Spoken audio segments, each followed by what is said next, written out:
Dhanush sir, Vetrimaaran sir அவங்க கூட்டணியில தான் நடிச்சிருக்கீங்க. ஃபர்ஸ்ட் காக்கா முட்டைக்கு வந்துடலாம். ஏன்னா உங்க பேரையே வந்து காக்கா முட்டை சசிகுரு மாத்திட்டீங்க.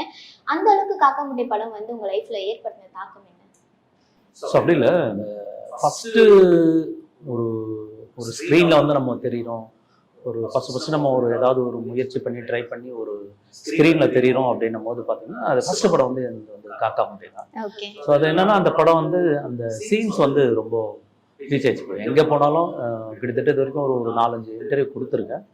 ஸோ எது போனாலும் காக்கா முட்டை இன்னும் மறக்காமல் இந்த மாதிரி எல்லாருமே கேட்டுருந்தாங்க. ஸோ அந்த அது ஃபஸ்ட்டு படம் அந்த சீன் அது மாதிரி. அது என்னன்னா ஐஸ்வர்யா மேடம் வந்து கேட்பாங்க, என்ன டிவி புள்ளி புள்ளியா தெரியுது, 30 ரூபா திட்டு கணேசனுக்கு அவ்வளோதான் வரும். ஸோ அது இன்னொன்று அது அந்த டிவியில் அந்த சாங் கூட வந்ததால அந்த சீன் போட்டு வந்ததால ஸோ நமக்கு அந்த ஃபர்ஸ்ட் படம் நேஷனல் அவார்டு படம் அப்படின்னும் போது நானா அது இந்த பேரை நானா உருவாக்கினது தான் அந்த காக்கா முட்டை சசிகுமார்.